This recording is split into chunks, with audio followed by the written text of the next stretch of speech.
Good morning, everyone, and welcome to the Fiber Broadband Association's Fiber for Breakfast. We're now on our 13th episode of 2022. But before we kick off, I'd like to thank our sponsors for Fiber for Breakfast, including our platinum sponsor, Broadband.money, our gold sponsors, Jonard Tools, Millennium, and MyBundle.tv, and our silver sponsor, STL. Last Wednesday, we kicked off our series of regional Fiber Connect workshops that began in Baton Rouge. Despite severe weather and tornadoes, I don't know, locusts may have came in, I don't know, the night before, but we ended up with record attendance and a great fiber workshop. I'd like to thank Governor John Bell Edwards and Vineet Iyengar, the Louisiana State Broadband Director, for all their tremendous support for this event. Our next stop is going to be at the Omni in Providence, Rhode Island on April 19th. We invited the Secretary of Commerce, Gina Raimondo, and her Chief of Staff, Kevin Gallagher, to join us back in her home state. As many of you know, Secretary Raimondo was the first female governor of Rhode Island from 2015 to 2021. We'll also hear from State Representative Deb Ruggiero, who's an outspoken advocate for fiber. We have a great lineup of speakers. We also expect to have a broad audience from community leaders from the surrounding states. So please join us in Rhode Island, April 19th.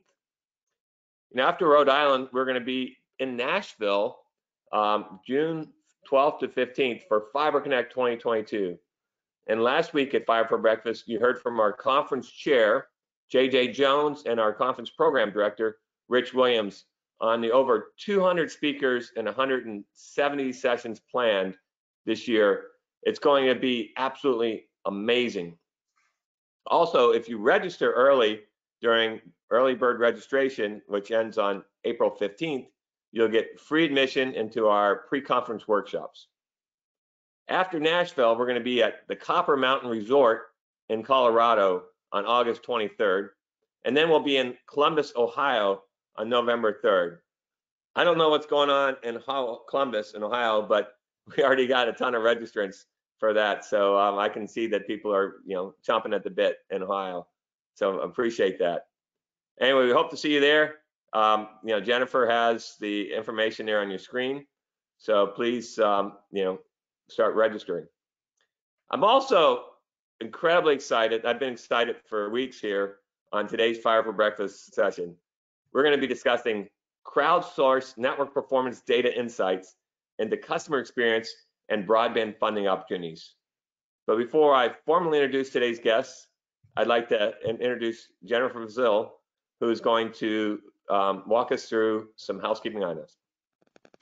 Thank you, Gary, and good morning to those who have joined us. I would like to again thank our sponsors of Fiber for Breakfast, including our platinum sponsor, Broadband.money, our gold sponsors, Jonard Tools, Millennium, and MyBundle.tv, and our silver sponsor, STL. I'm going to quickly go over a few logistical items. Please keep in mind, all participants are in listen mode only. To ask a question, please type it into the question box located within your control panel. We will host a Q&A session towards the end of the webinar. This presentation is being recorded and will be available to members on FBA's website within 24 hours. You can find the recording and all of our Fiber for Breakfast recordings in the Events tab under the Fiber for Breakfast drop-down option. And at the conclusion of the presentation, you'll be prompted to complete a brief feedback survey. We appreciate your input. I'll now pass it back to Gary to introduce our panelists and get us started. Thanks, Jennifer, and good morning. I'm Gary Bolton, the President and CEO of the Fiber Broadband Association.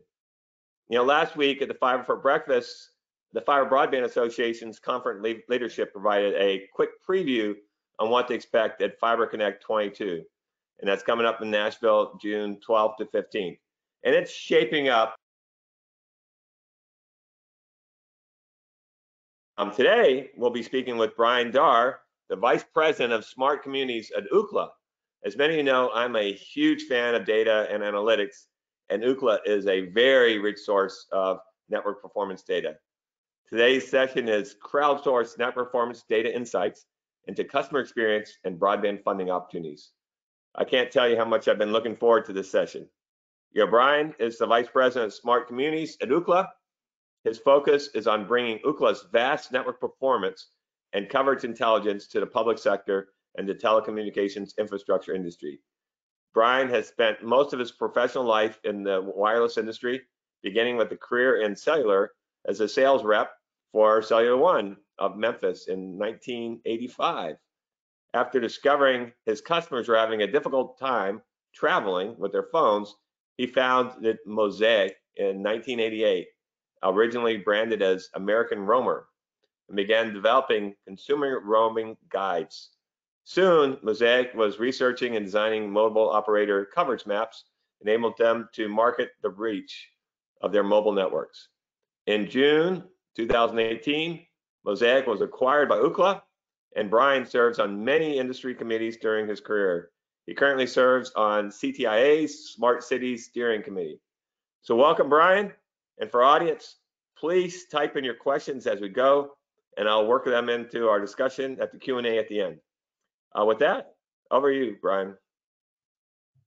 Gary, thank you so much for the opportunity to speak with everybody this morning. We've got quite a few slides to show. We're going to start out a little bit with some background on Ookla for those of you who might not be familiar with all of the different things that we do. Jennifer is, I think, going to advance our slides for us here. We are the global leader in mobile and broadband network intelligence.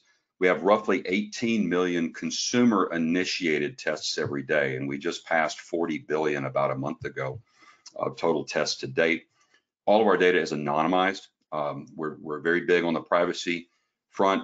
We do a lot of business in Europe and frankly around the world, and I have certainly wanted to get on board and ahead of that here in the United States, as California has already enacted quite a few of those laws.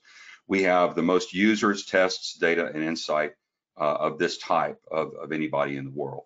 Next, please. This is just a quick view of our global server network. We've got over 16,000 testing servers across the world, about 1,600 within the United States. And as you can see, we've got more than 10,000 global hosts, different companies that host these servers for us. Next slide, please. We have really good working relationships with folks at NTIA, at FCC, and other major leadership groups around the world. Both NTIA used our data for their most recent national broadband map that they released last year. The FCC has just renewed their relationship with us just a few weeks ago and extended that as they're preparing to work on their new map. Next slide. So a little bit about the role for crowdsourced data and why it's so important. The sheer volume of it is just exponential relative to other efforts. You do get a consistency. When people try to go do their own collection, they typically end up getting a spike of data, and then it drops off. We have a loyal user base that consistently provides this information. The diversity of ways that people use the internet, a way to validate whether we're actually seeing service provisioned at a given level in a given area. And then of course the history. You've got a baseline of what you're looking at today. You can look back to see how far we've come. And as we move forward into the future, it's a way to measure that progress. The Broadband Data Act does very clearly state that the FCC is required to prioritize the consideration of data by data collection applications used by consumers. And this is really the way that most consumers are going to be able to let their feelings be known. Not a whole lot of people want to go out and do a lot of surveys. Next slide, please. How do we collect this data? We do get a lot of data from mobile devices. Yes, people take speed tests in browsers. We have desktop applications as well. But if people use a mobile device, then we get an extra bonus. We get extraordinarily granular GPS latitude and longitude information associated with where that test was taken. If you see only the bars on your phone, then you're testing your cellular network. If you see that Wi-Fi connection, then the vast majority of those tests are actually capturing a fixed network. And that allows us to see not only the mobile device and who it's subscribing to on the mobile side, but it does allow us to see who the fixed ISP is because we are seeing the entire trace route. Next slide, please. We have a lot of questions about latency associated with the Wi-Fi connection itself. Since we see the trace route, we can individually look at the different portions of it. And so we do actually remove tests before we aggregate them. Now, all the tests are on our raw data, but we do remove the tests before we aggregate into the numbers that we present publicly. Anything that has a too high of a latency on that first hop between a laptop and the Wi-Fi router or the mobile device and the Wi-Fi router. Next, please. So wanted to just provide a quick view of what latency looks like today across the various types of networks. Upper right-hand corner, all fixed networks, you can see that across the entire country, that's averaging about 14 milliseconds, with some level of variety here in the top providers. But this number does actually represent everyone. So it's a mix of DSL, cable, fiber, and these are the numbers that we see today. Down below there, the satellite networks, you can see the extraordinary difference between the low Earth orbit that Starlink has been rolling out relative to the more traditional providers at HughesNet and Viasat. And then, of course, on the left with the mobile providers, you can see that low 30s is about what they're averaging typically for the latency on their mobile networks. Next slide, please. This is a view into the aggregated data. This has gone through all of our methodology. So a lot of tests have been removed that didn't meet certain criteria, like the Wi-Fi connection that I mentioned before. There are other things that get filtered out as well, and we do account for users that are very heavy users versus those that are very light. And this is a way for our clients to be able, and for regulators and state broadband offices for that matter, to actually take a look at the trending over various geographic areas over a long period of time. The next slide, please, Jennifer, will actually show how we break out, the individual ISPs, and we can show what the test counts are. The user count really defines how many unique devices that we're seeing that represent all of those tests. And you get your download, your upload, and your latency numbers averaged for each one for whatever geographic area that you've searched on, whether that's a city or a county or a zip code or the entire country. Next slide, please. All right, Jennifer, I'm going to ask you to be on your toes here because we're going to go through quite a few slides quickly. We're going to show some layering of maps and the various types of crowdsourced data that we can use to help inform really what's out there. We're going to zoom in on a community called Black Forest, Colorado, right outside of Colorado Springs. It's got it's suburban, but part of it's forested. Where it's actually populated has got a density a bit higher than 150 people per square mile, because there is a lot of wooded area within it, as the name would imply. But if you'll go to the next slide, please, Jennifer, we'll start layering this information here. So all we've done is pull down the Form 477 data, the last reported information. I know there's new coming, but the last that's out there is December 2020. This just, for simplification, all the different flavors of DSL, we just rolled onto one layer. The next layer is going to show cable overlaid on top of that. We're not going to try and mix them.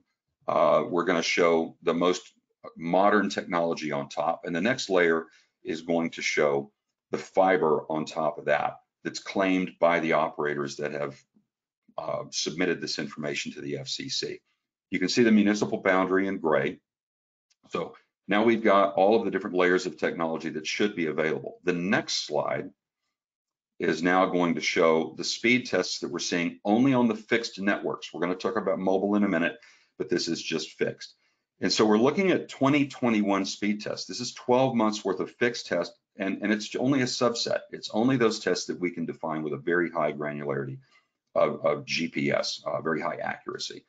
And so you can see here in blue, we've got areas in the lower left-hand corner of the map, southwest corner of the map, in the city of Colorado Springs. We're seeing a lot of very high speed rollout down there that's got to be either fiber or at least very, very modern cable networks. But other areas where fiber was claimed in December 2020, we're not seeing that rollout. Is it an adoption issue? Is it under construction right now and just not completed? These are some of the questions that regulators and the state broadband offices are wrestling with. How do we reconcile these differences with what's been reported to the FCC? Next slide, please. Now we're going to take a look at the mobile networks. The other piece of information that we can collect in the background that's not consumer initiated. If someone has downloaded our app to an Android device and opted to allow us to see their location, we are anonymously capturing signal strength and quality readings in the background as they go about their daily lives. What you see here in green and blue is very strong signal. What you see in orange to red is a weaker signal. And the next slide is actually going to show where we have layered. The first slide was just Verizon. Now we put all of the 3 major national networks on here and combined them together. It's kind of messy, but we're now going to peel back on the next slide all of the poorer coverage where people are going to have difficulty inside. Oh, I apologize. I skipped one. We've now circled the areas here in this purple outline where we have populated areas where people have actually built homes and businesses, and we've got streets that need to be covered as well. And you can see that these areas are very poorly covered, yet there are people living, driving, and going to work in these areas. Next slide, please. All right, now we've pulled back the weaker coverage. And we can clearly see, where these areas are and where the networks are not covering them very strongly. And what you're going to need for both fixed and for wireless ultimately is fiber connectivity. The next slide, please, Jennifer, is going to show the speed tests on the mobile networks that we're experiencing in these areas. And you can see it's a mix of how dense this information is. But particularly on the left-hand side, you're going to see a lot of attempts to get a speed test. The red and yellow dots show where they're below 25 or below 100, and obviously struggling to get decent connectivity. The next slide is going to then show, on top of that, where we have detected towers, and you can clearly see the areas that are in need of infrastructure development. And so this is the wireless that we're looking at here. As I mentioned, this is all wireless, but we're going to leave these boundaries on here that we've drawn where the poor coverage is. And now we're going to flip to the next slide, which is going to overlay those same boundaries back to the fixed networks. And you can see in most of these areas that have been outlined, the connectivity is poor on both fixed and on mobile. You've got an opportunity to invest here where not only do you need connectivity directly to homes and businesses, but you also need connectivity to the wireless infrastructure that's going to have to be put in place to improve coverage to these users. Next slide.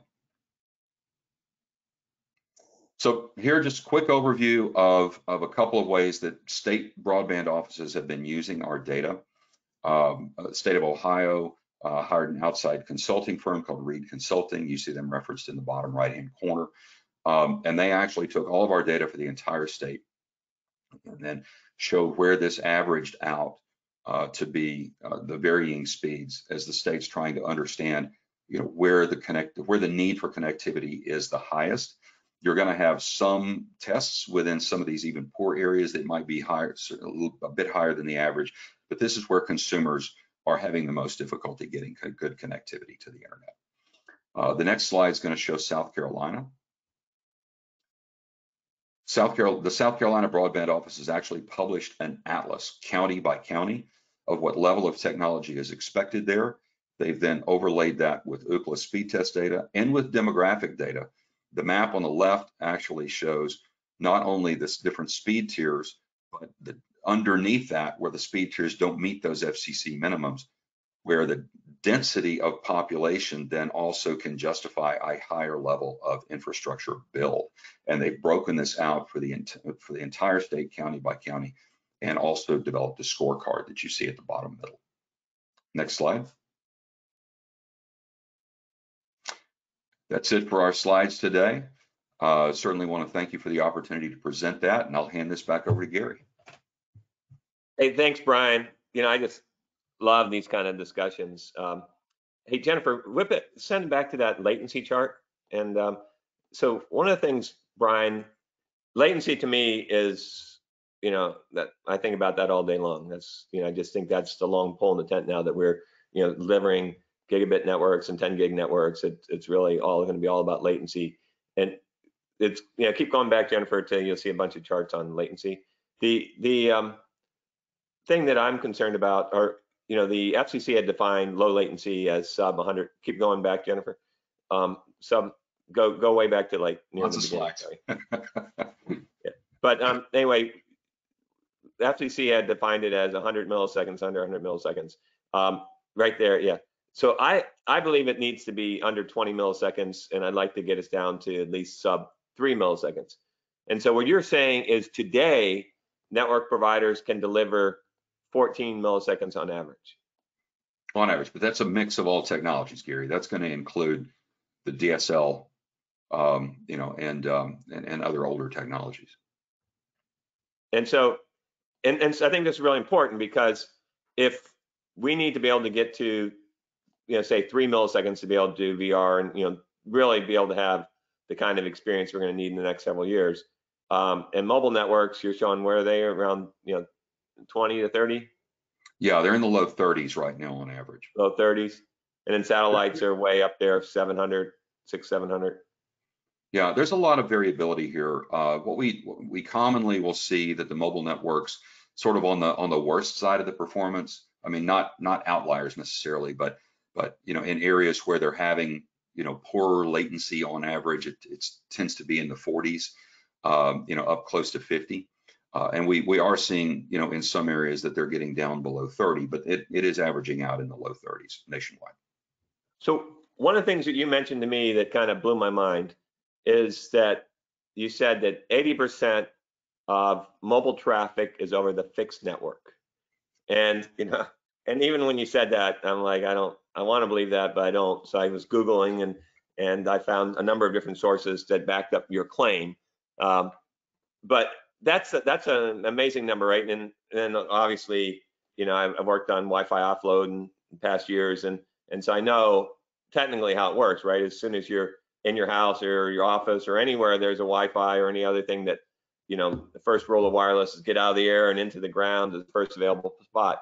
So mobile networks can be able to deliver these low latency if they're able to hop off the wireless network as quick as possible into fiber somewhere. Is that right? Yes, that's true.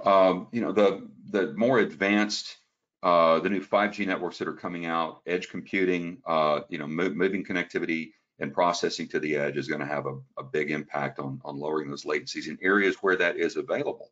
But there are going to be a lot of areas that are a long time from seeing that sort of thing. Only in very densely populated networks are we going to see that kind of capability, at least in the early days.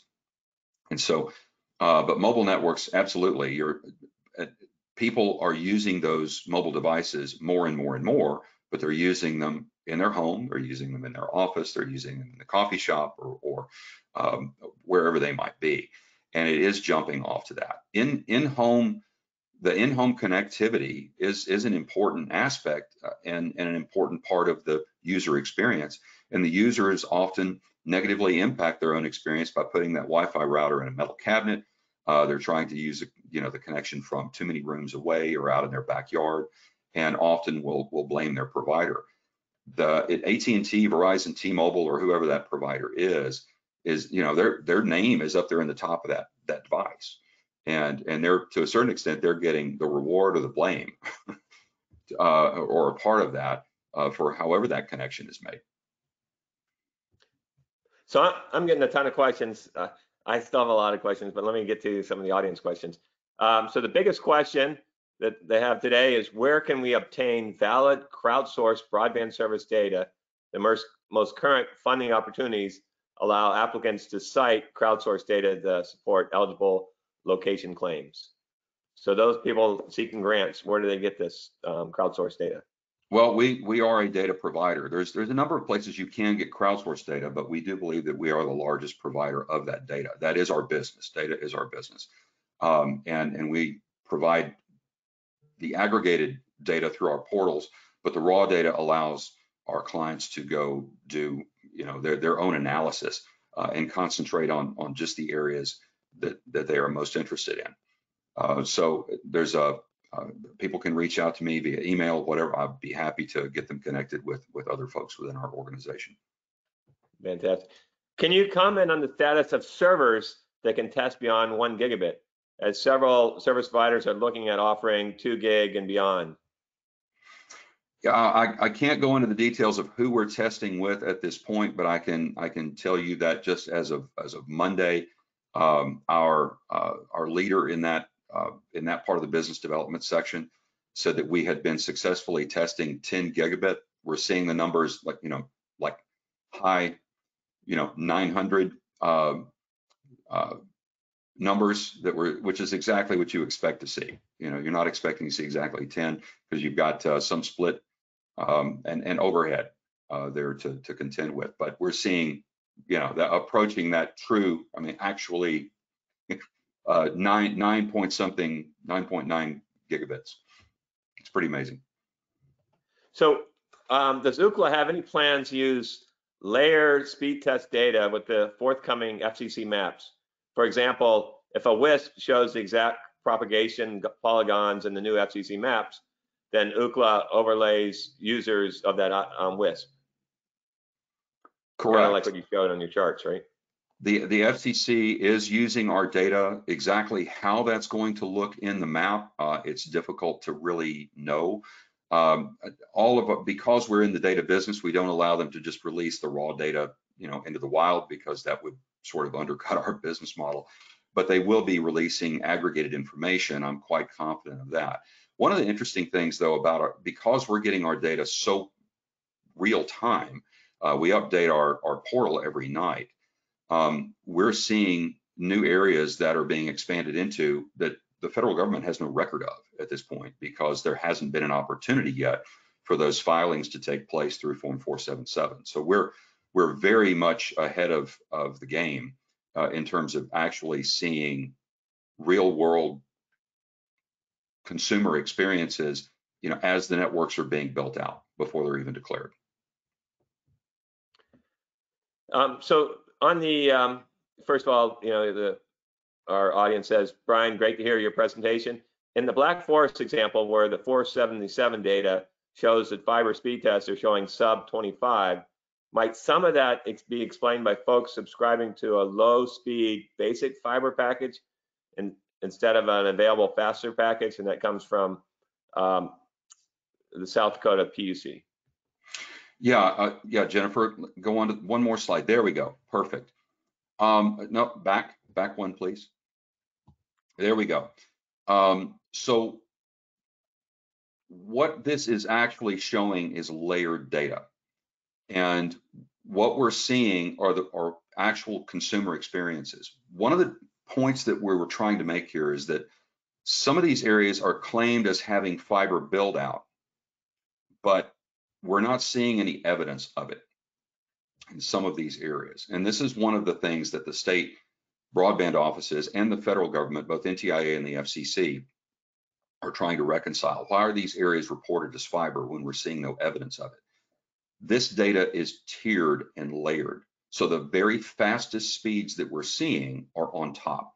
So everywhere you see a blue dot, there's probably a green dot or even a yellow dot underneath that, because there are going to be some tests from people who may be taking a test and are subscribing to a lower tier of service, or maybe they've taken a test when their network was experiencing some problems. And so we've layered it in a way to where the highest speed experienced in a given geographic block is actually the dot that appears on the top. So where you see a cluster of red dots in the Black Forest, in several places around the Black Forest area, what we're saying is we see no indication at all that anyone is accessing a higher speed. So it does raise the question, is it being offered? Does it actually exist there? Is it an adoption problem? If you see a very significant number of tests, it's difficult to imagine that absolutely no one has adopted it in the full 12 months after the reported period. That's highly unlikely that we wouldn't see a single test that exceeds 25 or perhaps 100 when fiber is actually being offered in the area. I don't have the individual boundary lines on here for the census blocks because it just was going to make the map too muddy. But these areas that you see in purple represent a multitude of different census blocks of varying sizes. I think we all know that census blocks, when you get into rural areas, can be extraordinarily large, and in areas where it's dense, it may literally be just a city block. So you have a varying level of sizes here, but they're all sort of bled together on this map, just for simplification. So we got to wrap up here, Brian. This is amazing information, and the big square is kind of let you know how bad the past mapping using census blocks didn't really work out very well for us. So what is your thought on with the new the Broadband Data Act and what the FCC is going to be delivering, CostQuest is going to be delivering to the FCC?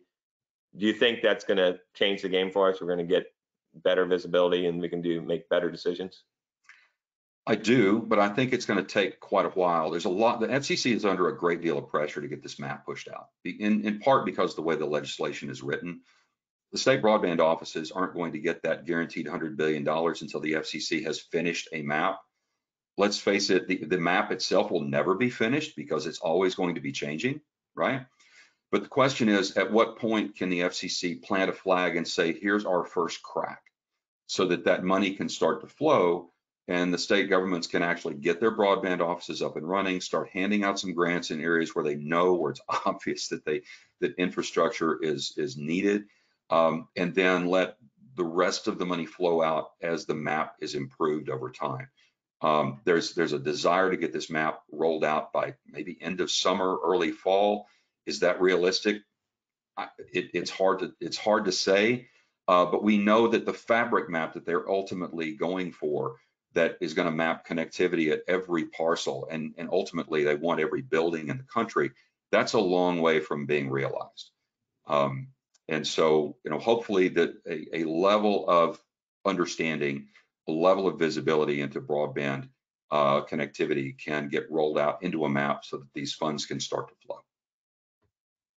Well, Brian, thank you so much. What I love about Ookla data, it's not what people are promising, it's what subscribers are actually experiencing, so you can see what it is they're getting. So I really learned so much every time I talk to you. So thank you so much again, Brian, and we really appreciate what you and Ookla are doing for our industry. Thank you, and Gary. I know there's a lot of questions here, people wanting to couldn't see the graphs that well, so send a note to Jennifer and she'll send you the charts, if you're okay with that, Brian. Certainly, happy to answer whatever questions we can. And you can reach out to me via email, brian.dar, D-A-R-R, @ookla.com. All right, well, thanks for joining us today. I look forward to getting back together next Wednesday. We're going to be discussing the terabit edge with my friend and former colleague, Steve Alexander, who's the CTO at Sienna, and he's going to discuss how the terabit edge will be one of the key enablers delivering the high bandwidth, low latency services needed for our long sought for work, learn, play from anywhere digital experience. So you're not going to want to miss that. So we'll see you next Wednesday. Bye, everybody. Thank you.